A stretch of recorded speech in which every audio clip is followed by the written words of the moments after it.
नमस्कार दोस्तों, सीसी के इस लाइव एडिसेट लेक्चर में आप सभी का एक बार फिर से स्वागत है। मित्रों, जैसा कि आप सब जानते हैं कि हम डिजिटल इंडिया वीक मना रहे हैं और सीसी को ये कहते हुए अति खुशी हो रही है कि हम निरंतर लगातार ना जाने कितने वर्षों से ई एजुकेशन के क्षेत्र में जितने भी स्टूडेंट्स हैं, जितने भी छात्र छात्राएँ हैं, उनको वो तमाम सामग्री जो पहुँचा रहे हैं, जो उनको पढ़ने में, यानी कि अपनी जितना भी जो भी वो कोर्स कर रहे हैं, जो भी पढ़ाई कर रहे हैं, उसको पढ़ने में आसानी होती है। तो मित्रों, आज का ये सेशन भी हमारा डिजिटल इंडिया पर ही समर्पित है। हमारा आज का टॉपिक है digital India for connecting Indians, कि किस तरीके से डिजिटल इंडिया, अगर हमारा पूरा देश डिजिटल हो जाए तो वो किस तरीके से तमाम भारतवासियों को एक माला में पिरो सकता है। तो आइए इसके बारे में और जानकारी लेते हैं। और इसके लिए मैं आपको बताना चाहूँगी कि हमारे साथ एक बार फिर से हमारे स्टूडियो में मौजूद है श्री निमिष कपूर जी। सीसी के लाइव एडिसेट माध्यम द्वारा ये तमाम स्टूडेंट्स तक वो बातें पहुँचाते हैं जिन्हें कई बार हम जानते भी हैं और कई बार नहीं भी जानते हैं। आपको बताना चाहूँगी कि निमिष जी साइंटिफिक ऑफिसर हैं, प्रिंसिपल साइंटिफिक ऑफिसर हैं विज्ञान प्रसार में, और निरंतर टेलीविज़न, रेडियो और अखबारों के माध्यम से, या फिर यूँ कह लीजिए पत्र पत्रिकाओं के माध्यम से साइंस की, यानी कि विज्ञान की ज्ञान से भरी हुई बातें जो हैं सबके साथ साझा करते हैं। तो आज भी ये हमारे साथ हमारे स्टूडियो में मौजूद हैं और तमाम जानकारी साझा करने के लिए एक बार फिर से मैं इनको आमंत्रित कर रही हूँ, यानी कि इनका स्वागत कर रही हूँ हमारे सीसी के लाइव एडिसेट लेक्चर में, और उम्मीद कर रही हूँ कि हम डिजिटल इंडिया जिसका सपना देख रहे हैं उसका शायद आज इस लेक्चर के माध्यम से एक ढांचा तैयार कर पाएंगे, चाहे वो अपने मन में ही क्यों ना हो। पर उम्मीद करते हैं कि इस लेक्चर के माध्यम से हम बहुत कुछ कल्पना कर पाएंगे, सोच पाएंगे और आगे बढ़ पाएंगे। तो सबसे पहले स्वागत करते हैं श्री निमिष कपूर जी का। निमिष जी, आपका बहुत बहुत स्वागत है। धन्यवाद, सभी को नमस्कार। जैसे कि हमने आपको पहले ही बताया है कि हम डिजिटल इंडिया वीक इसको मना रहे हैं और आज 6 तारीख है, कल तक हम इसे मनाने वाले हैं। और मुझे लगता है कि ये सबसे अच्छा माध्यम है सीसी का, जहां हम डिजिटल इंडिया के बारे में स्टूडेंट्स के साथ, छात्र छात्राओं के साथ बात कर सकते हैं। जी, आपसे जानना चाहूँगी। जी बिल्कुल। अभी जिस तरह से 1 जुलाई 2015 को देश के प्रधानमंत्री श्री नरेंद्र मोदी ने डिजिटल इंडिया कार्यक्रम की शुरुआत की, ये एक तरह से एक बड़ा अभियान है जिसका मकसद देशवासियों को मोबाइल के ज़रिए सरकार से जोड़ने का है, और जो सरकार की गतिविधियां हैं, जो स्कीम्स हैं, जो योजनाएं हैं, वो किस तरह से बैंकिंग सेक्टर है, एजुकेशन है, हेल्थ है, सारा कुछ व्यक्ति को उसके घर बैठे उसके मोबाइल पे कनेक्टिविटी हो जाए, उसको इंटरनेट की सुविधाएं मिलें, बहुत सारी चीज़ें। ये पहली बार एक इतना बड़ा अभियान जिसमें देश के कोने कोने तक, रिमोट एरियाज तक जो है वो एक डिजिटल कनेक्टिविटी का प्रारूप तैयार किया गया है। तो आज हम उसी के बारे में बात करेंगे, digital India for connecting Indians, यानी हिंदुस्तानियों को आपस में जोड़ने के लिए डिजिटल इंडिया अभियान।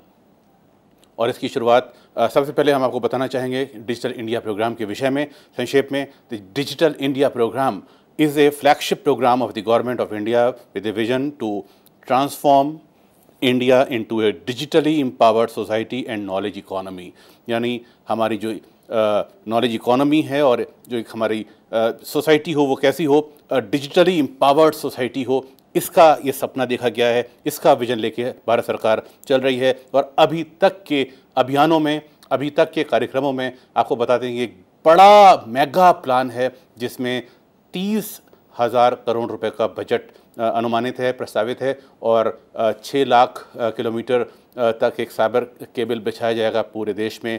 उनको किस तरह से साइबर केबल के जरिए, इंटरनेट के ज़रिए ग्राम पंचायतों को आपस में जोड़ा जाएगा, गांव-गांव को आपस में जोड़ा जाएगा। एक बहुत बड़ा अभियान जिसकी हम आज बात कर रहे हैं। इसके पीछे जो विज़न है, जो डिजिटल इंडिया का कॉन्सेप्ट हमारा भारत सरकार लेके चल रही है, the focus is to bring transformation to realise. अब आईटी को आप देखें, इंडियन टैलेंट को इंफॉर्मेशन टेक्नोलॉजी से जोड़ा गया है, और इस आईटी को आईटी से जोड़ के इंडिया टुमारो, कल के भारत का सपना, एक विजन लेके हम चल रहे हैं डिजिटल इंडिया प्रोग्राम में। तो इस विजन के साथ हम इसके बैकग्राउंड की चर्चा किए लेते हैं कि क्या इसकी पृष्ठभूमि है। The journey of e governance initiatives in India took A broader dimension in mid-90s for wider sectoral applications with emphasis on citizen-centric services। नागरिक को केंद्र में रखते हुए जो सेवाएं शुरू की गई, ये 90 के दशक के मध्य में ई गवर्नेंस का इनिशिएटिव लिए गए। बहुत से राज्यों में ई शासन की व्यवस्था, ई पोर्टल्स बनाए गए जिसमें सरकारी नीतियाँ, फॉर्म्स और भी बहुत सी चीज़ें उपलब्ध कराई गई। गांव में कियोस्क खोले गए, पंचायतों को जोड़ा गया, लेकिन वो जो जोड़ा अभी तक गया था वो एक सैटेलाइट के ज़रिए था। लेकिन ये पहली बार जो साइबर केबल पूरे देश में बिछाया जाएगा, ये पहला ये स्टेप उठाया है गवर्नमेंट ने। उसके बाद many states UTs started various e governance project 90 के दशक के बाद। Through these e governance project were citizen centric, they could make lesser than the desired impact. Government of India launched National E-Governance Plan in 2006. 2006 में सरकार के द्वारा e governance plan launch किया गया। 31 मिशंस मोड के प्रोजेक्ट बनाए गए जो कि अलग अलग डोमेन्स को कवर कर रहे हैं। और उसके बाद it has been felt that a lot more thrust is required to ensure e governance in the country, promote inclusive growth that covers. उसके बाद ये लोगों ने ये अनुमान लगाया कि ये हमें और जो हमारी इलेक्ट्रॉनिक सर्विसेज हैं, प्रोडक्ट है, डिवाइस हैं, जॉब अपॉर्चुनिटीज़ है, इसमें हम ज़्यादा थ्रस्ट हमें देना होगा। आपको बता दें कि जो कंप्यूटर, जो मशीनें, जो आईटी के जो टूल्स हम इस्तेमाल करते हैं देश में, उसमें एक बहुत बड़ी धनराशि, मैं समझता हूँ कि अभी तक का जो भी विभागों को आवंटित होती है, उन सबसे अधिक कोई धनराशि है जो हम इन्वेस्ट करते हैं इन मशीनों को, कंप्यूटर्स को खरीदने में। अब ये प्लान, ये जो विजन किया गया है कि आगे आने वाले कुछ एक वर्षों में, जिसका हम जिक्र आगे करेंगे, कि इस डिजिटल इंडिया के तहत ये मैन्युफैक्चरिंग भी इंडिया में हो, कंप्यूटर की मशीनें भी इंडिया में 100% हिंदुस्तान में अभी बनाई जा रही हैं, लेकिन तब A to Z उसका हर एक जो भी उसका टूल है वो इंडिया में बने और वो पूरी मशीन इंडिया में बनाई जाए। जॉब अपॉर्चुनिटीज़, जॉब की अपार संभावनाएं दिखाई दे रही हैं डिजिटल इंडिया मिशन में। और moreover electronic manufacturing in the country needs to be strengthening. जो हमने बात की, जो हमारे इलेक्ट्रॉनिक मैन्युफैक्चरिंग की बात है, उसको देश में बढ़ावा देने की आवश्यकता है। In order to transform the entire ecosystem of public services through the use of information technology, the Government of India has launched the Digital India program with the vision to transform India into a digitally empowered society and knowledge economy. Transformation and not translation. आप इसको समझने की कोशिश करें। All new and ongoing e-governance project will follow the key principle of e-क्रांति। e-क्रांति में कौन से ऐसे सिद्धांतों को शामिल किया गया है? Transformation and not translation, integrated services and not individual services. एक इंटीग्रेटिव अप्रोच लेके भारत सरकार डिजिटल इंडिया प्रोग्राम में चल रही है। Government process re engineering, GPR जिसे कहा गया है, to be mandatory in every mission mode project. जो भी मिशन मोड प्रोजेक्ट हैं उसमें गवर्नमेंट प्रोसेस री इंजीनियरिंग को मैंडेटरी बनाया गया है। Information communication technology, ICT infrastructure on demand, जब भी आवश्यकता हो डिमांड के मुताबिक ICT इंफ्रास्ट्रक्चर देने की बात कही गई है। क्लाउड बाय डिफ़ॉल्ट, जो इंटरनेट जिसमें सूचनाएं संग्रहित की जाएंगी वो हर एक व्यक्ति को डिफ़ॉल्ट दिया जाएगा। मोबाइल फर्स्ट, सबसे पहले जो प्रायोरिटी है वो मोबाइल को दी जाएगी। जो प्रधानमंत्री ने भी कहा कि हर एक व्यक्ति के पास स्मार्टफोन होगा और सारी सूचनाएं, सारी सुविधाएं उसको उसके मोबाइल पे, उसके हाथ में उपलब्ध होंगी। फास्ट ट्रैकिंग अप्रूवल्स, तुरंत तत्काल अप्रूवल मिल जाए। बैंकिंग सेक्टर की बात हो, वो लाइफ इंश्योरेंस की बात हो, हम कोई स्कीम में कोई अप्लाई करें एप्लीकेशन, उसकी बात हो, जहाँ भी अप्रूवल, जहाँ फाइलें अटकती हैं, जहाँ देरी लगती है, उसको फास्ट ट्रैक बनाया जाएगा उन अप्रूवल्स को। मैंडेटिंग स्टैंडर्ड्स एंड प्रोटोकॉल्स, जो स्टैंडर्ड हैं उनको उनकी पैरवी की जाएगी। लैंग्वेज लोकलाइजेशन, हिंदुस्तान में जो हमारे संविधान में 22 भाषाएं वर्णित हैं, उसके अलावा हमारी लिविंग लैंग्वेजेस हैं, उनको उनके मुताबिक काम किया जाएगा। नेशनल GIS, जियो स्पेशियल इंफॉर्मेशन सिस्टम पर काम किया जाएगा। और security and electronic data preservation की बात इसमें की गई है। जो सुरक्षा और हमारा जो इलेक्ट्रॉनिक डाटा है उसको संरक्षित किया जाएगा। विजन क्या है हम ये भी जानते चलें डिजिटल इंडिया का। आप देखें, vision of digital India programme is to transform India into digitally empowered society and knowledge economy. The digital India programme is centred on 3 की विजन एरियाज। 3 इसमें मुख्य एरियाज दिए हुए हैं। पहला है digital infrastructure as a core utility of to every citizen. एक digital, एक ऐसा इंफ्रास्ट्रक्चर, एक ऐसा आधारभूत इंफ्रास्ट्रक्चर खड़ा किया जाए डिजिटली जो कि हर नागरिक की कोर जो उसकी मूलभूत आवश्यकताएं हैं उसको पूरा करेगा। Governance and services on demand, जो भी डिमांड आती है नागरिक की तरफ से उसको पूरा करने के लिए जो प्रशासन और जो सुविधाएं मुहैया हो पाएंगी वो इस डिजिटल इंडिया प्रोग्राम के तहत उसको दी जाएंगी। और डिजिटल एम्पावरमेंट टू सिटीजन्स, नागरिकों को एक डिजिटली उसका सशक्तिकरण हो, वो डिजिटल रूप से सशक्त हो, साक्षर हो, इस दिशा में भी प्रयास किया जा रहा है। अब आपको बता दें कि एस्टिमेटेड कॉस्ट, जैसा मैंने आरंभ में भी उल्लेख किया था, ये भी आप जानते चलें कि इसमें कितना है, क्योंकि अभी तक का एक बहुत बड़ा प्रोजेक्ट हम इसको कह सकते हैं। इससे इतनी बड़ी धनराशि इस तरह की परियोजनाओं में अभी तक हिंदुस्तान में नहीं लगाई गई है आज तक। Overall cost of digital India वो है 1,00,000 करोड़। जो ऑनगोइंग स्कीम्स चल रही हैं वो department of electronics and information technology की हों, और उसके अलावा हमारे जो और सरकारी विभाग हैं उनकी हों, जो अलग अलग स्कीम्स चलाई जा रही हैं इंफॉर्मेशन टेक्नोलॉजी से जुड़ी हुई डिजिटल इंडिया के तहत। 1,00,000 करोड़ का वो इन्वेस्टमेंट है जो ऑनगोइंग स्कीम्स हैं। और आपको बता दें 13,000 करोड़ रुपए का जो इन्वेस्टमेंट है वो नई स्कीम्स और एक्टिविटीज़ के लिए रखा गया है, जिसमें एक बहुत बड़ा प्रतिशत जो है वो साइबर केबल का जो नेटवर्क देश भर में बिछाया जा रहा है उसका है। Impact of digital India by 2019 सन 2019 तक इसका इम्पैक्ट देखे जाने की बात की जा रही है। ब्रॉडबैंड इन 2.5 लाख विलेजेस, 2.5 यानी 2.5 लाख गांव तक ब्रॉडबैंड की कनेक्टिविटी पहुंचाई जाएगी। यूनिवर्सल फोन कनेक्टिविटी, एक सार्वभौमिक तरीके से फ़ोन उपलब्ध रहेगा। नेट ज़ीरो इंपोर्ट्स बाय 2020, जैसा कि पहले जिक्र हो चुका है, हम एक बहुत बड़ा धनराशि खर्च करते हैं विदेशों से कंप्यूटर और मशीनें मंगवाने में, इलेक्ट्रॉनिक्स उत्पाद मंगवाने में, वो ख़त्म करा जाएगा। आप देखें नेट ज़ीरो इंपोर्ट्स, ज़ीरो यानी सारा कुछ हिंदुस्तान में बनेगा। उसके अलावा 4 lakh public internet access points, आम आदमी के लिए इंटरनेट एक्सेस के लिए उसको इंटरनेट की सुविधाएं मिलें, ऐसे 4 लाख केंद्र बनाए जाएंगे। वाईफाई 2.5 लाख स्कूलों में, सभी विश्वविद्यालयों में, और पब्लिक के जो हॉटस्पॉट्स हैं, जो पब्लिक के केंद्र हैं, वहाँ पर नागरिकों के लिए ये वाईफाई की सुविधाएं उपलब्ध होंगी। Digital inclusion, 1.7 crore trend for IT, telecom and electronics job. एक बहुत बड़ी क्रांति आ रही है हिंदुस्तान में, जिसमें 1.7 करोड़ युवाओं को आईटी, टेलीकॉम और इलेक्ट्रॉनिक्स में उनको जॉब के लिए प्रशिक्षित किया जाएगा। और उसके अलावा जो जॉब क्रिएशन की बात इसमें की गई है वो 1.7 करोड़ को डायरेक्ट और 8.7 करोड़ को इनडायरेक्ट यानी अपरोक्ष रूप से जॉब की संभावनाएं, रोजगार की संभावनाएं हैं। तो अब तक का एक महा मिशन, एक महा अभियान हम कह सकते हैं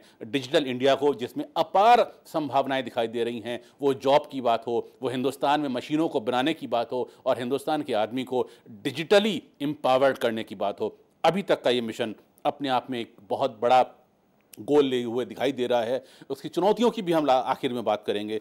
e governance and E services across government, जो भी हमारा गवर्नमेंट सेक्टर में सुविधाएं दी जा रही हैं, हमारा जो प्रशासन है और हमारी जो सेवाएं हैं, उसको ई गवर्नेंस यानी ई प्रशासन और ई सेवाओं में तब्दील किया जाएगा। संपूर्ण जो हमारी मशीनरी है गवर्नमेंट की उसको, और India to be leader in IT use in service, health, education, banking. Hindustan आज भी लीडर है हमारे सॉफ्टवेयर में, और कल हम हार्डवेयर में, आईटी सर्विसेज में, और उसके ज़रिए स्वास्थ्य, शिक्षा और बैंकिंग, ये 3 मुख्य क्षेत्र हैं। आईटी के ज़रिए इन सेवाओं को बहुत सुचारू और बहुत बेहतर बनाया जाएगा। Digitally empowered citizens, public cloud internet access, यानी जो डिजिटली सशक्त नागरिकों की बात की जा रही है। पब्लिक क्लाउड यानी ऐसा इंटरनेट एक्सेस जिसमें हम कहीं से भी कोई सामग्री उठा सकेंगे इंटरनेट के ज़रिए, हमें अपनी फ़ाइल या बैग लेके नहीं चलना पड़ेगा। हमारा जो पैन कार्ड है, हमारा आधार कार्ड है, हमारे जो मार्कशीट्स हैं हमारे स्कूल के, कॉलेज के, वो सारे कुछ इस हमारे लॉकर में बंद रहेंगे, और हम जब चाहें जहाँ चाहें उसको एक्सेस कर सकते हैं, और उसको ऑनलाइन सबमिट भी कर सकते हैं। हमें बैंक अकाउंट खुलवाना है तो हमको फ़ोटोकॉपी कराने की आवश्यकता नहीं होगी, हम डायरेक्ट अपने ई लॉकर से निकाल कर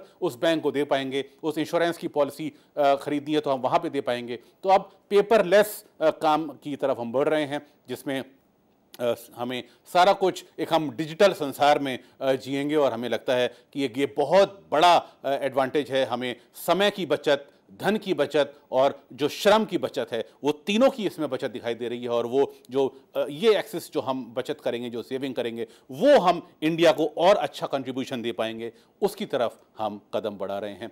प्रोग्राम पिलर्स क्या हैं, आइए जान लेते हैं कि डिजिटल इंडिया 9 पिलर्स पे खड़ा हुआ है। वो पिलर्स कौन से हैं? सबसे पहले आप देखें ब्रॉडबैंड हाईवेज, इसका हम जिक्र करेंगे। दूसरी ओर है universal access to mobile connectivity, जो हमारा आम आदमी, जो हमारा गांव में रहने वाला, कस्बों में रहने वाला, रिमोट एरियाज में रहने वाला, उस व्यक्ति तक स्मार्टफोन पहुंचाने की बात की जा रही है।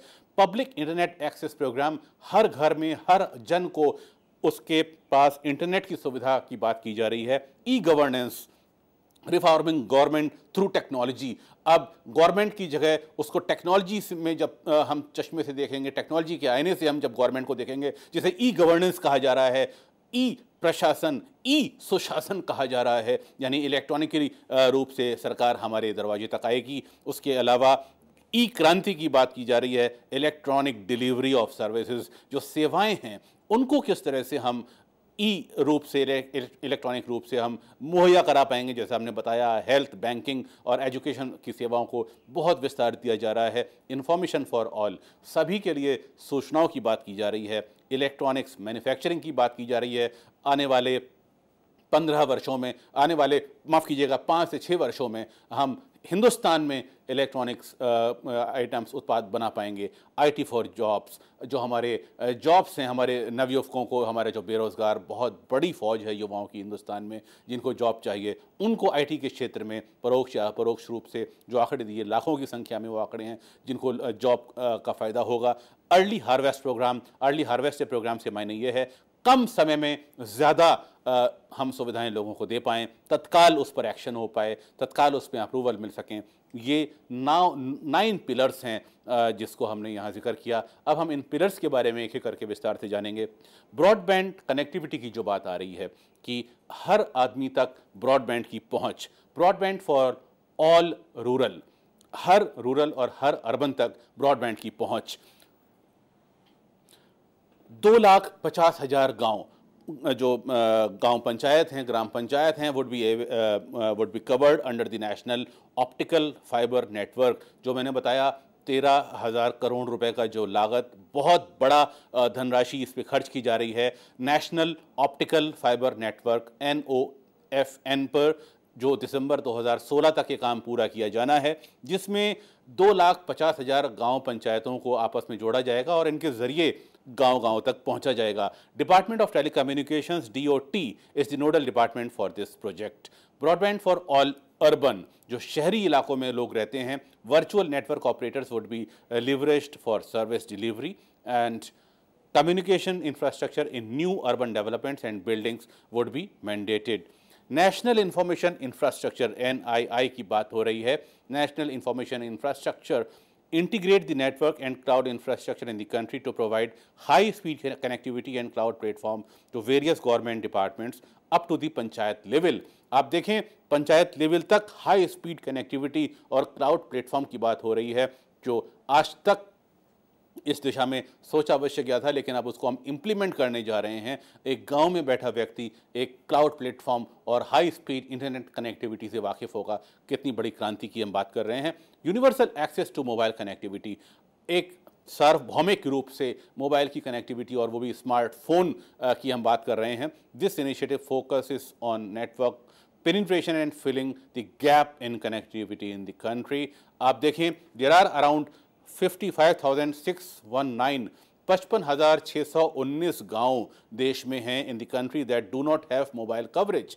इन गांव में अभी तक मोबाइल कवरेज नहीं पहुंच पाया है। तो इन 55,619 गांव में मोबाइल पहुंचने के बाद देश में ये हम मान के चलेंगे कि एक यूनिवर्सल एक्सेस देश में हर जगह मोबाइल की पहुंच हो पाएगी as part of the comprehensive development plan for north east. हमारे नॉर्थ ईस्ट के राज्यों के लिए providing mobile coverage to uncovered villages has been initiated. Mobile coverage to remaining uncovered villages would be provided in a phased manner। और north east की जो राज्य हैं उनके गांव में मोबाइल पहुंचाने की बात हो रही है। सरकार खासतौर पे ध्यान दे रही है नॉर्थ ईस्ट के राज्यों में। और इन सब के बाद जो कुछ भी जहां भी बचेगा, देश के किसी भी हिस्से में जो मोबाइल की कनेक्टिविटी बचेगी, मोबाइल की पहुंच बचेगी, उनको एक फेस मैनर में चरणबद्ध तरीके से उन तक मोबाइल पहुंचाया जाएगा। तो आप देखें, ब्रॉडबैंड कनेक्टिविटी की बात हो रही है, एक क्लाउड कंप्यूटिंग की बात हो रही है, इंटरनेट एक्सेस फॉर ऑल जिसमें ग्राम पंचायत, गांव और एक आम ग्रामीण और शहरी आदमियों की बात हो रही है। तो एक अभी तक का एक बहुत बड़ा मैं कहूँगा कि एक डिजिटल इंडिया कॉन्सेप्ट जिस पर हम आज चर्चा कर रहे हैं। और डिजिटल इंडिया कॉन्सेप्ट में हम आपको अवश्य ये बताना चाहेंगे कि do you realise the significance of IT in your life. If you don't just अगर ये नहीं होते हैं मोबाइल या टीवी आपके पास, इंफॉर्मेशन टेक्नोलॉजी के टूल, आप कल्पना करें, just try living without your mobile phone और टीवी फॉर ए डे। एक दिन के लिए भी आप मोबाइल फ़ोन हटा दें और टीवी हटा दें अपने ज़िंदगी से, तो आपकी ज़िंदगी, आप बहुत बेचैन हो जाएंगे। आपको कैसा लगेगा ये आप फील करें। तो ये इंपॉर्टेंस है इंफॉर्मेशन टेक्नोलॉजी की जो आज हमें फ़ायदा दे रही है और आने वाले दिनों में कोशिश की जा रही है कि हम अपने देश को एक डिजिटली रूप से सशक्त राष्ट्र बना सकें, गांव-गांव तक इंटरनेट एक्सेस, क्लाउड एक्सेस और मोबाइल पहुंचा सकें। पब्लिक इंटरनेट एक्सेस प्रोग्राम क्या है, आइए इसको भी समझ लेते हैं। डिजिटल इंडिया कॉन्सेप्ट में कॉमन सर्विस सेंटर्स बनाए जाएंगे, जिसे हम संक्षेप में CSCs कहते हैं। Common service centres would be strengthened and it's number would be increase from approximately 1,35,000 operational at present to 2,50,000, means one CSC in each gram panchayat. CSCs would be made viable and multifunctional endpoints for delivery of government and business services. Department of Electrical and Information Technology would be the nodal department to implement the scheme. यानी ग्राम पंचायत के स्तर पर एक common service centre बनाया जाएगा जो कि cyber cable network से जुड़ा होगा। आप देखें, इतनी बड़ी क्रांति 6 लाख किलोमीटर के दायरे में इन 2,50,000 जो हमारे ग्राम पंचायत हैं, वहाँ कॉमन सर्विस सेंटर्स बनाए जाएंगे, जहाँ जो भी सरकारी स्कीम है, फॉर्म है, अनुसूचित जाति का फॉर्म है, पिछड़े वर्ग का फॉर्म है, किसी सरकारी सेवा में आपको अप्लाई करना है उसका फॉर्म है, कोई एफिडेविट है, बहुत सारे चीज़ें जिसके लिए आपको डीएम कार्यालय में जाना पड़ता है, कोर्ट कचहरी के चक्कर काटने पड़ते हैं, वो सारी सूचनाएं आपको इस कॉमन सर्विस सेंटर पर मिलेंगी। कंप्यूटर के क्लिक से वो सेवाएं आपको आपके प्रिंट आउट फॉर्म में या किस भी फॉर्म में आप चाहेंगे आपको उपलब्ध कराई जाएंगी। Post office as multi service centres, post office का कंप्यूटरीकरण बहुत आवश्यक है। A total of 1,50,000 post office are propose to be converted into multi service centres. 1,50,000 1,50,000 post office को ये प्रस्ताव है कि मल्टी सर्विस सेंटर में तब्दील किया जाएगा। Department of post would be the nodal department to implement this scheme. आप सोचें कि आप एक डाकखाने में आज जाते हैं, वहाँ पैसा जमा करते हैं, पासबुक लेते हैं, तो आपको ज़िंदगी भर उसी पोस्ट ऑफिस में जाना पड़ता है। अगर कहीं स्थानांतरण भी कराना है तो उसकी भी बहुत लंबी प्रक्रिया होती है। लेकिन अगर ये कंप्यूटर से जुड़ जाएंगे तो आपका एक क्लिक में, एक एप्लीकेशन देने पर कहीं भी देश के कोने में आपका खाता ट्रांसफ़र तुरंत तत्काल किया जा सकेगा, जैसे बैंक्स में होता है। और जो हमारे गवर्नमेंट की बहुत सारी स्कीम्स हैं जो अब तक उसका पब्लिसिटी उतनी नहीं हो पाती है, लोग वहाँ कम जाते हैं क्योंकि वहाँ पे कंप्यूटर नहीं होता है, वहाँ पे इंफॉर्मेशन टेक्नोलॉजी की सुविधाएं नहीं होती हैं। लेकिन जब ये कंप्यूटर एक्सेस हर जगह, एक उसको मल्टी सर्विस सेंटर का दर्जा दिया जा रहा है देश के 1.5 लाख पोस्ट ऑफिस को, डाकघरों को, तो ये अपने आप में एक बहुत बड़ी डिजिटल क्रांति का गवाह बनेंगे। हम बात कर लेते हैं अब e governance, reforming government through technology. हम समझने की कोशिश करेंगे कि जो ई गवर्नेंस है, ई प्रशासन है, वो किस तरह से हम सरकार को टेक्नोलॉजी के ज़रिए रिफॉर्म करने की बात कर रहे हैं। The guiding principle for reforming government through technologies are, ये क्या सिद्धांत हैं जिनकी हम बात कर रहे हैं। Form simplification and field reduction. Forms should be made simple and user friendly and only minimum and necessary information should be collected.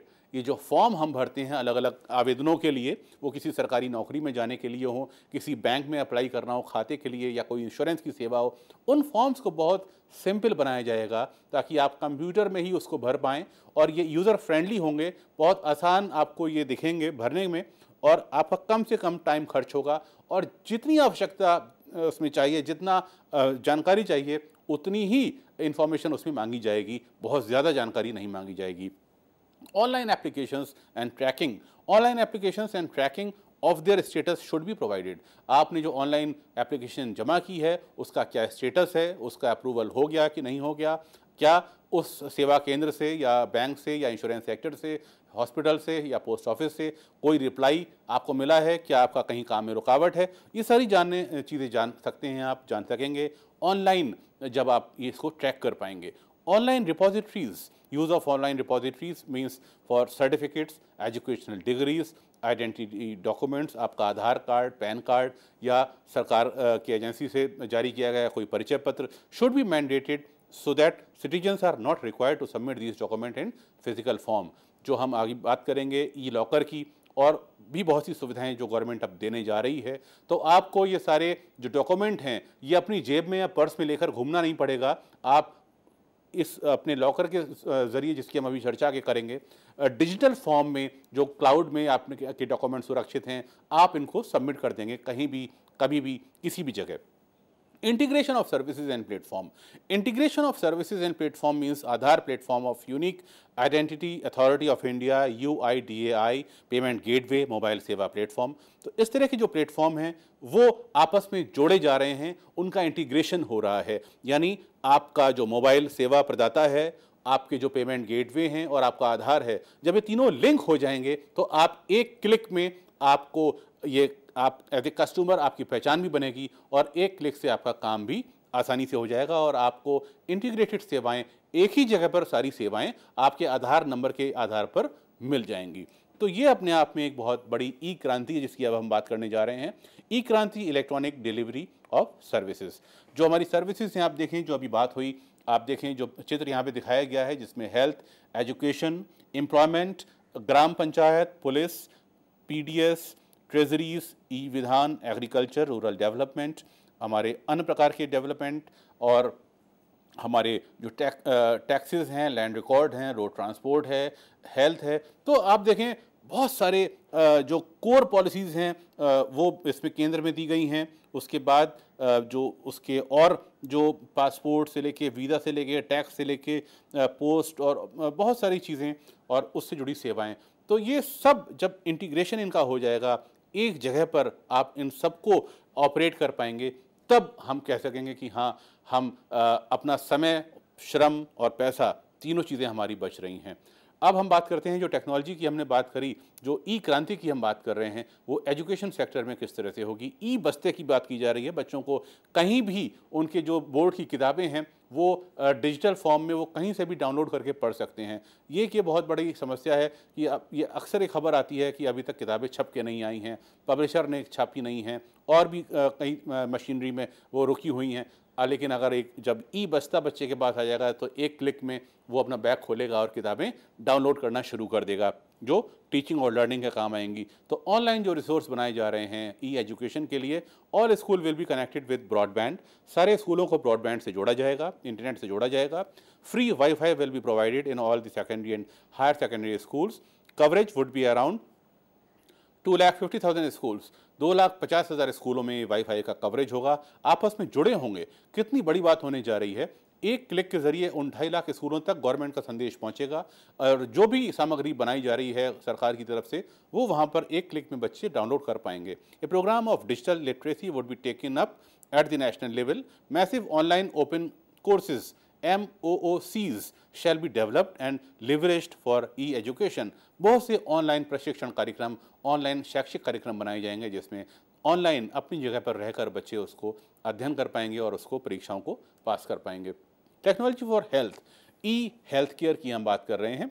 आप देखें कि किस तरह से वाईफाई, इंटरनेट के ज़रिए, डाटाबेस के ज़रिए ई हेल्थ सेंटर जो है आपके घर तक पहुंच रहा है। E health care would cover online medical consultation, online medical records, online medicine supply, pan-India exchange for patient information, etc.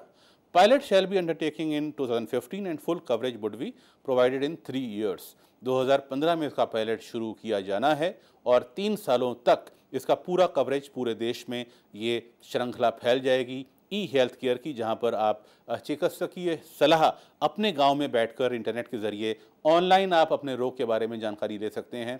Online medicine supply आपको होगी, पैन इंडिया एक्सचेंज होगा ताकि आपको समय रहते ये पता लग सके कि अगर आपको कोई ज़्यादा जटिल रोग है तो आप किस अस्पताल में आपको जाना चाहिए, ये इलाज आपको देश में कहाँ मिलेगा, कहाँ पर सस्ता इलाज मिलेगा, कहाँ पर तत्काल इलाज मिलेगा इत्यादि। और सारे रोगियों की जानकारी होगी इस पोर्टल पर, ई हेल्थ केयर पर, जिसमें आप अलग अलग हॉस्पिटल्स जो स्पेशलाइज्ड हॉस्पिटल्स हैं उनके बारे में आप जान सकेंगे और सारे जो रोगी हैं वहाँ पे उनकी भी इंफॉर्मेशन इसमें दी जाएगी। तो ये कि बहुत बड़ी क्रांति जिसमें हेल्थ भी जुड़ी हुई है।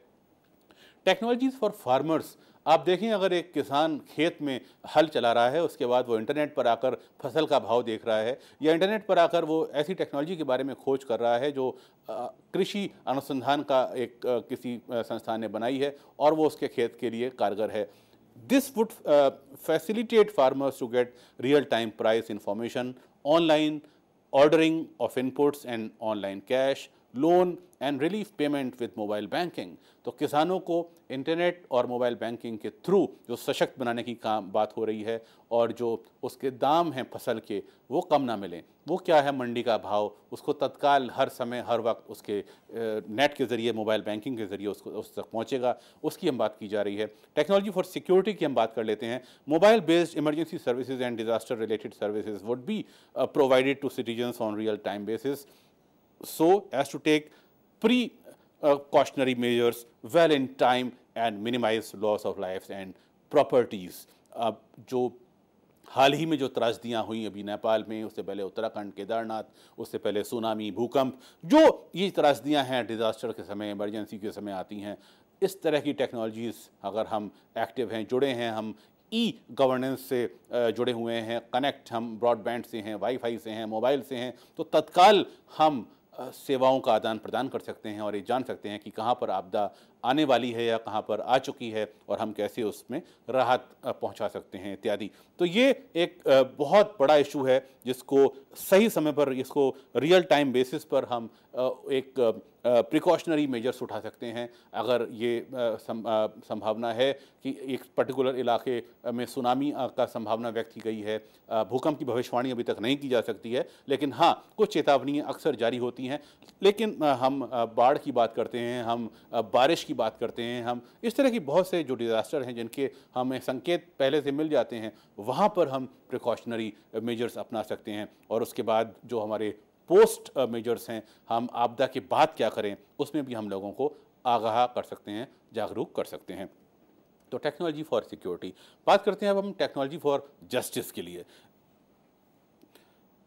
जो क्रिमिनल जस्टिस है और उस सिस्टम के लिए उसको स्ट्रेंथन करने के लिए by leveraging several related applications, e-courts, e-police, e-jails, e-prosecution, हमारे जो सैकड़ों हज़ारों लाखों की तादाद में केस पेंडिंग रहते हैं हमारे पुलिस थानों में, कोर्ट कचहरीज़ में, अगर वो ई शासन के अंतर्गत आ जाएंगे तो उसमें जो रफ्तार आएगी और जो कैसे उसको काम को अंजाम दिया जाएगा, वो जस्टिस में बहुत फ़ायदेमंद ये टेक्नोलॉजी होने वाली है। और टेक्नोलॉजी फॉर फाइनेंशियल इंक्लूजन की हम बात करें, financial inclusion shall be strengthen using mobile banking, micro ATM programme and CSCs की हमने जो बात की, जो सेंटर्स बनाए जा रहे हैं या पोस्ट ऑफिस की बात हम कर रहे हैं, उसमें जो फाइनेंशियल इंक्लूजन की बात हो रही है उसमें टेक्नोलॉजी बहुत बड़ा रोल प्ले करने जा रही है।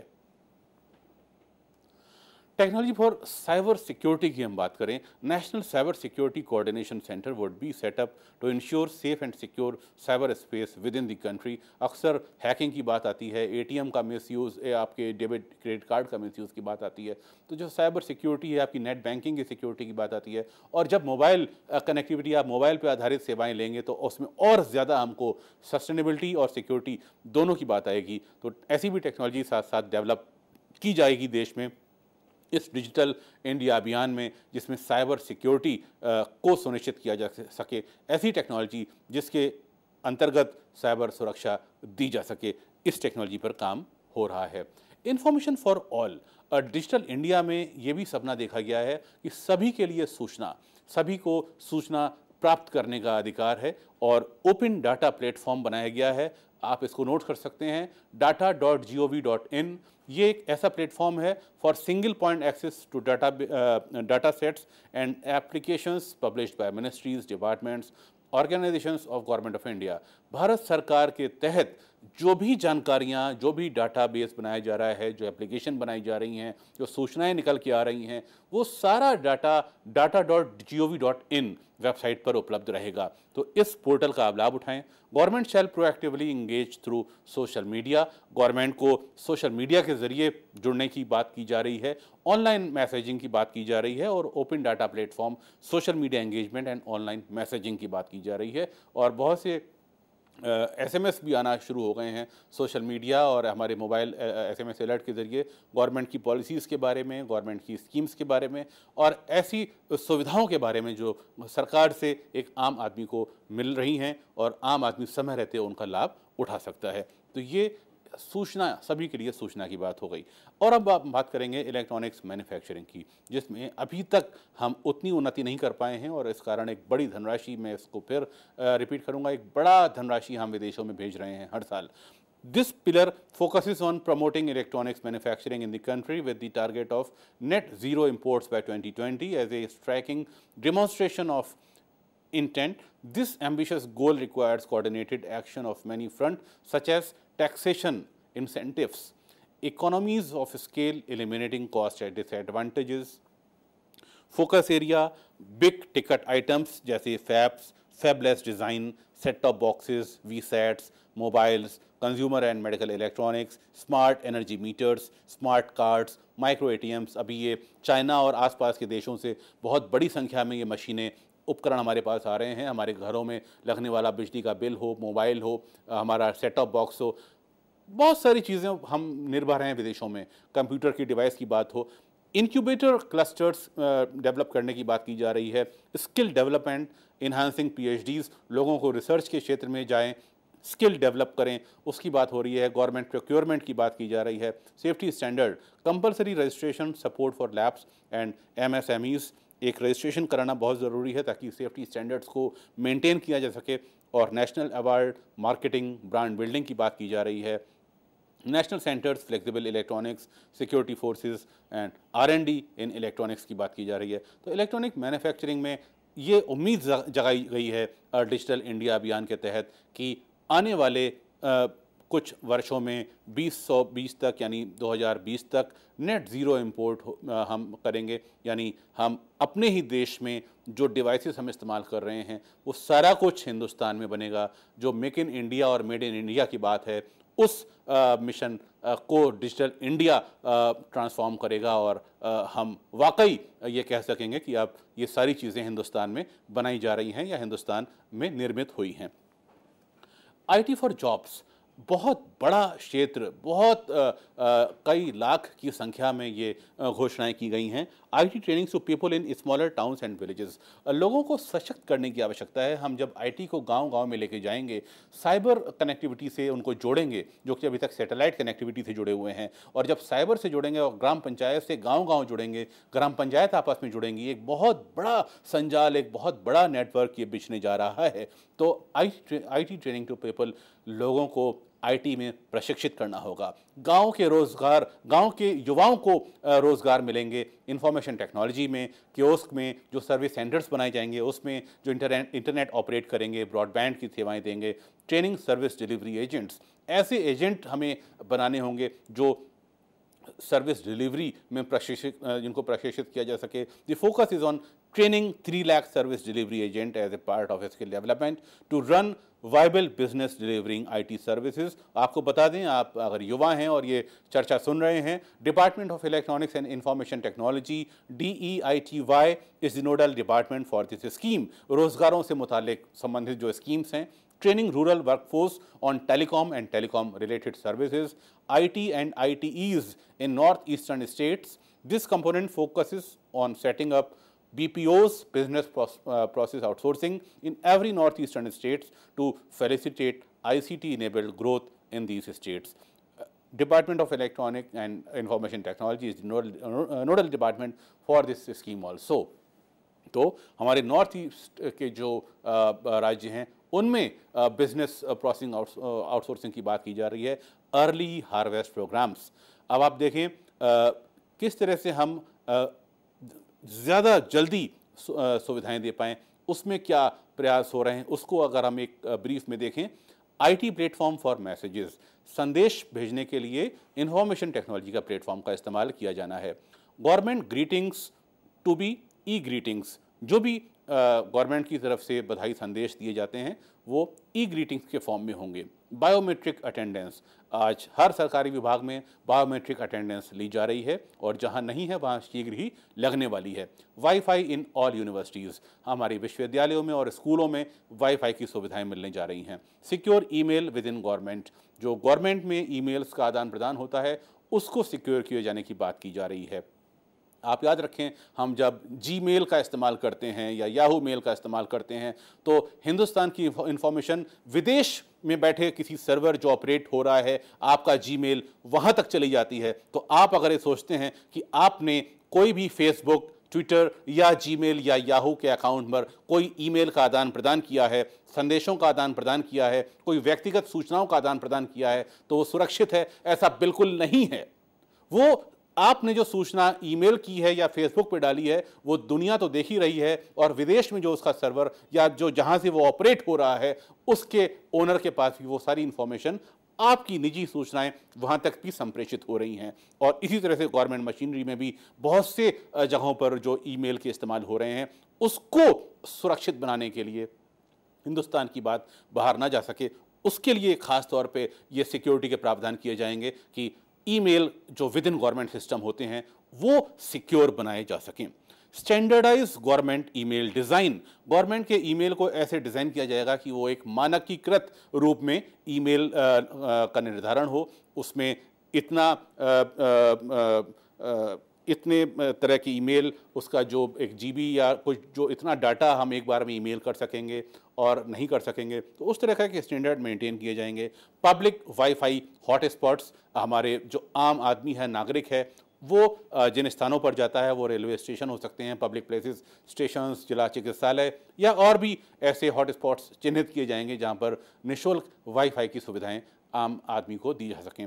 School books to be e book, जो ई बस्ते की बात हो रही है, जो स्कूल बुक्स अभी तक बच्चे अपने बस्ते में ले जाते हैं लेकिन उसके साथ जो सुविधाएं दी जाएंगी वो ई बुक के फॉर्म में दी जाएंगी। अगर बच्चे के पास कोई किताब नहीं है, उसको और भी किताबें पढ़नी है, तो वो ई बुक पर अपने ई बुक पोर्टल पर जाकर निःशुल्क रूप से किताबें डाउनलोड कर सकता है। कितनी बड़ी बात गवर्नमेंट करने जा रही है कि जो भी पाठ्य सामग्री अभी तक हम परचेस करते हैं बच्चों के बस्तों के लिए, अब वो ई रूप से आप डाउनलोड कर सकते हैं और बच्चे उसको पढ़ सकते हैं अपने लैपटॉप या कंप्यूटर या मोबाइल पर।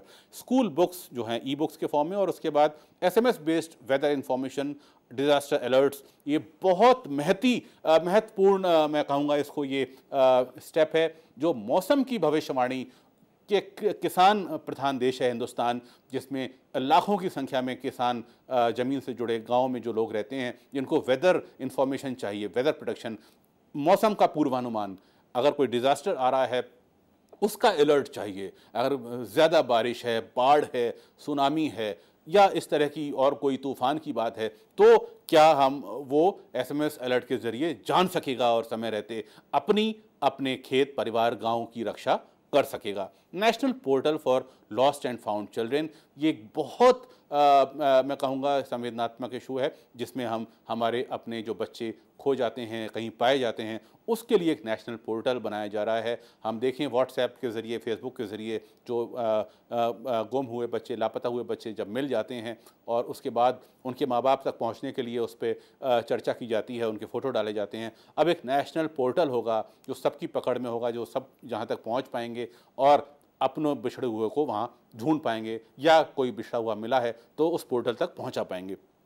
तो ये इनिशिएटिव्स जिसमें स्वास्थ्य भी है, आईटी भी है और ऐसी सेवाएं भी हैं, इसके पीछे विजन क्या है हम ये भी बात कर लेते हैं। पहला विजन जिसकी हम बात करेंगे, infrastructure as a utility to every citizen, हर नागरिक को आधारभूतीय सुविधाएं, जो इंफ्रास्ट्रक्चर है वो हर नागरिक तक पहुँचे, उसका ये प्रावधान किया गया है। जो विजन पहला है, availability of high speed internet as a core utility for delivery of service to citizen. ऐसा नहीं है कि आप इंटरनेट या मोबाइल पर आप कोशिश करे जा रहे हैं और इंटरनेट एक्सेस नहीं हो पा रहा, बिल्कुल नहीं। इसमें हाई स्पीड इंटरनेट एक्सेस की बात की गई है, त्वरित तीव्र रफ्तार होगी आपके इंटरनेट की।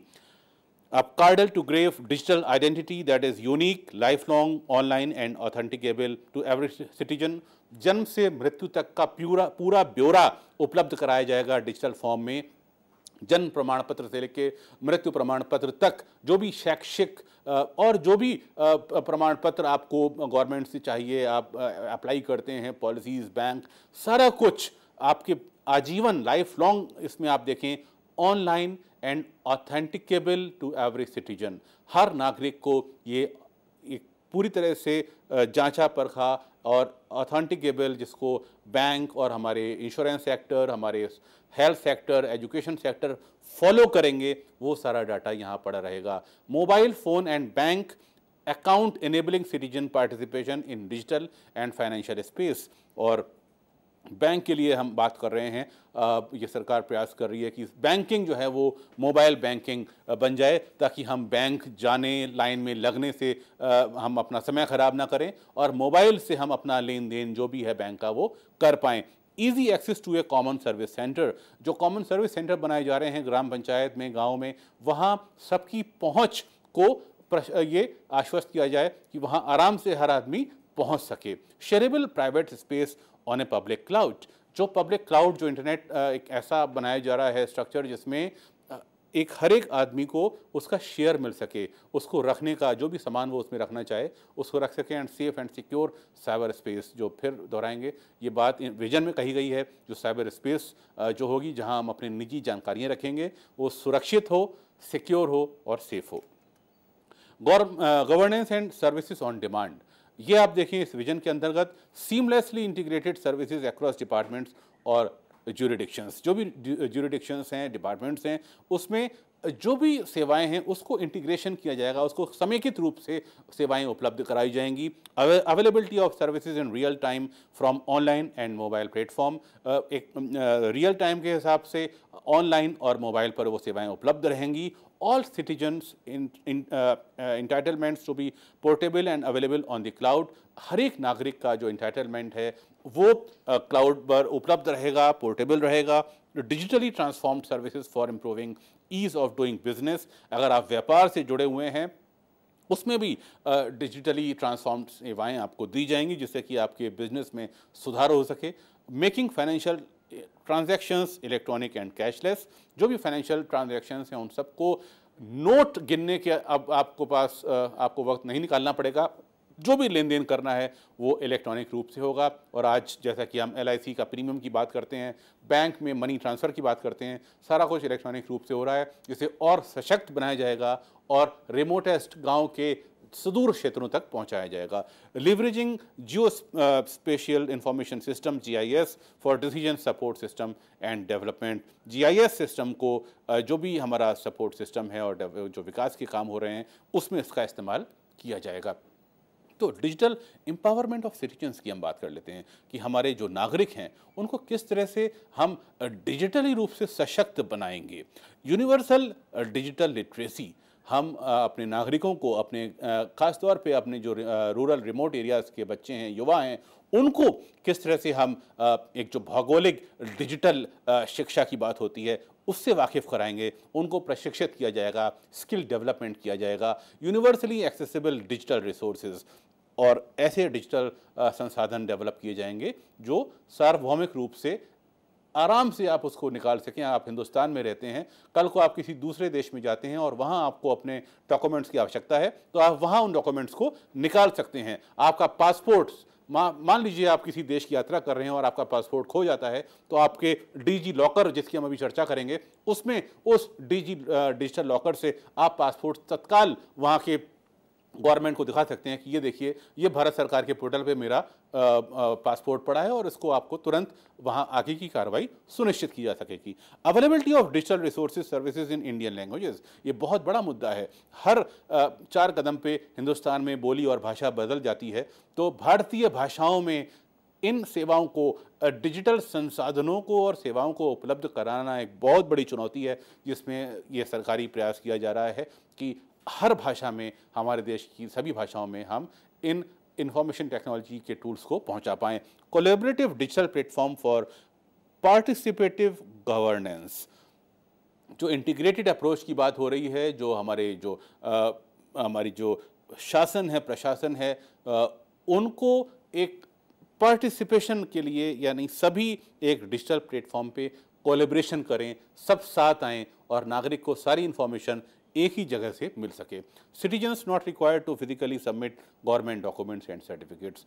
हम जैसा कि पहले भी कहा कि हमें अब अपने डॉक्यूमेंट्स को साथ लेकर घूमना, उसकी फ़ोटोकॉपी कराना समय हमारा नहीं लगेगा। अब हम डिजिटल लॉकर में अपना pan card, Aadhaar card, government I card, passport इत्यादि रख पाएंगे। हमने जो गैस कनेक्शन लिया उसके पेपर्स, जो भी सुविधाएं आप ले रहे हैं, अपने इलेक्ट्रिसिटी के पेपर्स, बिल्स, सारा कुछ आप अपने डिजी लॉकर में रख पाएंगे और समय रहते तत्काल उसको प्रस्तुत कर देंगे और वो गवर्नमेंट को मान्य होगा। बैंक सेक्टर को, इंश्योरेंस को, हेल्थ सेक्टर को, जो भी सर्विस प्रोवाइडर है उसको वो मान्य होगा। तो एक भी बहुत बड़ी सुविधा गवर्नमेंट हमें देने जा रही है। High speed internet as a core utility, वो समझ लेते हैं कि फोकस एरिया क्या है और इंटेंडेड आउटकम क्या है, क्या ये हमने इंटेंड किया है कि उससे हम क्या फ़ायदा लेने वाले हैं। अब देखिए आप, ब्रॉडबैंड फॉर रूरल एरियाज़ की हम बात करते हैं। Coverage of 2,50,000 gram panchayat by 2016-17, 2016-17 तक 2,50,000 यानी 2.5 लाख ग्राम पंचायतों में ब्रॉडबैंड और रूरल एरियाज़ तक कनेक्टिविटी होनी है ब्रॉडबैंड की। Broadband for urban areas, virtual network operators for service delivery, mandatory common communication infrastructure in new urban settlement and buildings. जो भी हमारे नव भवन बनाए जा रहे हैं, सेटलमेंट हैं शहरी, उसमें virtual network operators service delivery के लिए उपलब्ध कराए जाएंगे। नेशनल इंफॉर्मेशन इंफ्रास्ट्रक्चर की बात की जा रही है। Integration of all core ICT infrastructure built under national e governance plans, जो NEGP बनाया गया है, for greater efficiency and synergy, nation wide coverage by March 2017। मार्च 2017 तक नेशन वाइड जो हमारा नेशनल इंफॉर्मेशन इंफ्रास्ट्रक्चर है, जो भी देश में इंफॉर्मेशन कम्युनिकेशन टेक्नोलॉजी का मिशन चल रहा है, उन सबको इंटीग्रेटेड रूप से, समेकित रूप से एक नेशनल इंफॉर्मेटिव इंफ्रास्ट्रक्चर के नाम से लोगों तक मार्च 2017 तक मुहैया करा दिया जाएगा। Universal access to mobile connectivity, greater network penetration, coverage of 55,619 uncovered villages by 2018। 2018 तक जो अभी तक हमारे गांव हैं 55,619 जहां तक मोबाइल कनेक्टिविटी नहीं पहुंच पाई है, उनको मोबाइल कनेक्टिविटी से जोड़ने का प्रावधान किया गया है। Public internet access programme under national rural internet mission, coverage of 2,50,000 GPs by 2016-17 through common service centres, recasting of 1,50,000 post office as multi service centres by 2015-16, जिनकी हमने चर्चा की एक नटशेल में आपको समझाने के लिए।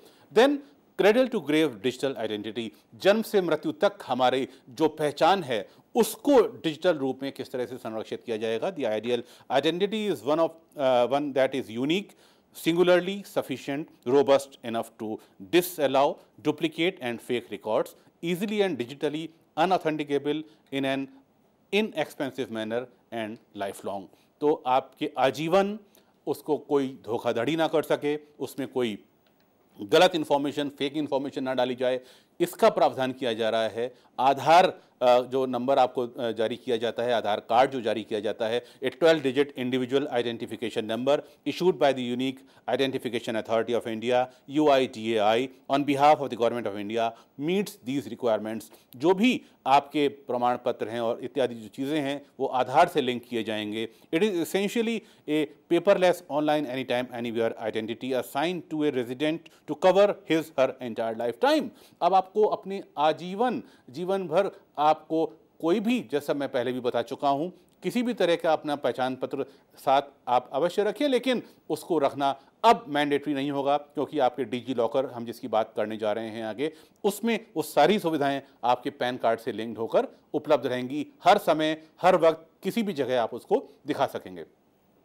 The verification of identity is done online with the help of authentication devices which connect to UIDAI's Central Identity Repository and return a yes or no response to be basic query.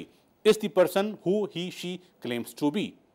Based on the demographic and biometric data available with the UITI। तो biometric data जो आपका available है आधार card जिसमें आपको जारी किया गया है, उस आधार कार्ड से वो सारे आपकी जो एप्लीकेशंस हैं, आपके जो पैन कार्ड है, आपकी जो पासपोर्ट है, आपके जो दस्तावेज हैं, आपके जो एजुकेशनल हाई स्कूल और आपके MA MSc PhD के जो प्रमाण पत्र हैं, वो सारे वहाँ पे लिंक रहेंगे और आधार कार्ड से कनेक्ट रहेंगे। Aadhaar can be used by any application which needs to be establish the identity of a resident and or provide secure access for the resident to services, benefits, entitlements offered by the application। जो भी सेवाएं, लाभ, entitlement आपको apply करना है वो सारा आप इसके ज़रिए आप अप्लाई कर सकेंगे। आपको प्रमाण पत्र अलग से लगाने की आवश्यकता नहीं होगी। तो एक पेपरलेस इंडिया की बात की जा रही है जिसमें हमें कागज़ों की ज़रूरत नहीं है, हमें फ़ोटोकॉपीज़ की ज़रूरत नहीं है। हमारा सारा कुछ जो हमारा परिचय है वो डिजिटली अवेलेबल है इस डिजिटल इंडिया में आने वाले समय में। Digital identity will be implied enabling mobility while establishing a person's identity for usage of mobile as an instrument of digital identity। 3 possible mobile identity solutions emerged। आप देखें कि आपकी पहचान के लिए किस तरह के सोल्यूशन का यहाँ पे प्रस्ताव किया गया है। मोबाइल नंबर लिंक्ड विद आधार, आधार से आपका मोबाइल नंबर लिंक कर दिया जाएगा। Mobile with digital signatures, mobile जो आपका डिजिटल सिग्नेचर से लिंक किया जाएगा। मोबाइल विद वॉइस बायोमेट्रिक, और आपकी जो आवाज़ है वो बायोमेट्रिक चिन्ह के हिसाब से मोबाइल से कनेक्ट की जाएगी, स्टैंड अलोन और लिंक्ड टू मोबाइल नंबर। तो इस तरह से आप देखें कि ये जो मोबाइल से अब आपका परिचय निर्धारित और आधारित होने जा रहा है इस डिजिटल इंडिया में, इस पेपरलेस इंडिया में, जो वाकई हमारा समय, हमारा श्रम और पैसा इन तीनों की बचत करेगा। Participation in digital and financial space through mobiles and banking. तो किस तरह से हम पार्टिसिपेट कर पाएंगे इस डिजिटल इंडिया में? हम फाइनेंशियल स्पेस की बात जो कर रहे हैं मोबाइल और बैंकिंग के साथ। Data access through mobile continues to gain popularity and as on date around 80% of internet users in India access internet through mobile devices। This holds great promises and potential for e-governance in general and digital financial inclusion in particular। In the mobile space, Department of Electronic and Information Technology has launched Mobile Seva। एक mobile सेवा launch की गई है। वो क्या करेगी आप देखें, a revolutionary whole of government mobile governance initiative enabling government departments and agencies across the nation to deliver public services to citizens and business through mobile devices across various mobile based channels such as SMS, USSD, mobile apps and voice IVRS। तो इस तरह से mobile के जरिए हम अब अपने व्यापार को, अपने कामों को अंजाम देने जा रहे हैं। ये सारा कुछ पार्टिसिपेटरी मोड में होगा जो मोबाइल के जरिए उपलब्ध होगा। In the financial space, department of electronic and information technology has collaborated with NSDL Database Management Limited NDML for providing PayGov, a centralized platform for facilitating all government departments and services to collect online payment from citizens for public services। यानी ये PayGov नाम का जो portal होगा उसके जरिए आप अपना बिजली का बिल, टेलीफोन का बिल, मोबाइल का बिल, पानी का बिल, अपनी प्रॉपर्टी का जो टैक्स है इत्यादि, आप जो भी गवर्नमेंट को आप इनकम टैक्स इत्यादि जो भी आप दे रहे हैं, PayGov पोर्टल में जाकर आने वाले समय में आप अपना पैसा का भुगतान कर सकेंगे ऑनलाइन। इसके लिए आपको कहीं जाने की आवश्यकता नहीं होगी। PayGov offers an end-to-end transactional experience for citizens who can opt from various payment options such as net banking, जिसमें 65 बैंकों से अधिक को जोड़ा गया है, debit cards, credit card, cash card, prepaid card, wallets and NEFT, RTGS etcetera. अब easy access to common service centres, जो कॉमन सर्विस सेंटर्स बनाए जाएंगे उसमें इजी एक्सेस, हर व्यक्ति आसानी से वहां पहुंच सके। Implemented under the NEPG formulated by department of electronic and telecommunication information technology, जो common service centres and ICT means information communication technology enabled front end service delivery point, जो कियोस्क बनाए जाएंगे at the village level for delivery of government, financial, social and private sector services in the area of agriculture, health, education, entertainment, banking, insurance, pension, utility and payments। तो जो भी insurance से जुड़ी चीज़ें हैं, स्वास्थ्य से जुड़ी, हेल्थ, बैंकिंग, एंटरटेनमेंट, शिक्षा से जुड़ी, कृषि से जुड़ी जो चीज़ें हैं, वो सारा आपको कॉमन सर्विस सेंटर में वो प्रोवाइड हो जाएंगी। वो चाहे कोई सरकार की योजना हो, नीति हो, सरकार की सूचना हो, आंकड़ा हो, डाटा हो, सब कुछ आपको वहाँ पर मिलेगा। अभी समय और है तो जी, समय हमारे पास बहुत कम है, पर हम यही चाहेंगे कि आगे भी हम इस तरीके के विषयों पर और बात करें और आपके माध्यम से और जानकारी पाने की कोशिश करें, क्योंकि कंटेंट मैं देख पा रही हूँ कि हमारे पास बहुत ज़्यादा है, पर समय की हमारे पास यहाँ पर कमी है। तो हम ये कोशिश करेंगे कि आगे चलकर हम और बात कर पाएं। बिल्कुल बात करेंगे, लेकिन यहाँ पे चर्चा जो डिजिटल इंडिया की हमने चर्चा की, इसमें हालांकि अभी हम कोशिश करेंगे कि और आगे चर्चा करें। जो चुनौतियाँ हैं वो मैं आपको बताना चाहूँगा। जो चुनौती है वो सिक्योरिटी, सस्टेनेबिलिटी और मेंटेनेंस को लेके है, क्योंकि 6 लाख किलोमीटर के दायरे में जो साइबर केबल फैलाया जाना है, जो हमारे कियोस्क बनाए जाएंगे, जो सर्विस सेंटर्स बनाए जाएंगे, वहाँ कंप्यूटर की पहुँच, वहाँ इंटरनेट की access, high speed internet access, और जो सेवा प्रदाता है उसकी कितना वो एक्टिव है, गवर्नमेंट मशीनरी में कितना एक्टिव, तो ये सब चीज़ें एक इच्छा शक्ति और एक मिला जुला एक पार्टिसिपेटरी अप्रोच के साथ में हम ये काम कर पाएंगे। जी, इसी के साथ श्री निमिष कपूर जी का हम धन्यवाद देना चाहेंगे कि उन्होंने इतने कम समय में इतनी सारी जानकारी हमें दी, और हम उम्मीद करेंगे कि इस तरीके के लेक्चर्स आप सभी के लिए हम आगे भी आयोजित कर पाएँ, जिससे कि आपके ज्ञान में वृद्धि हो और आप ये जान पाएँ कि हमारा सपनों का भारत, यानी कि आने वाले सपनों का भारत किस तरीके से होने वाला है, जब हम डिजिटल यानी कि अपने आप को एक तरीके से टेक्नोलॉजी फ्री कह सकते हैं कि अपने आप को करने की कोशिश कर रहे हैं। तो निमिष कपूर जी, आपका बहुत बहुत धन्यवाद हमारे स्टूडियो में आने के लिए।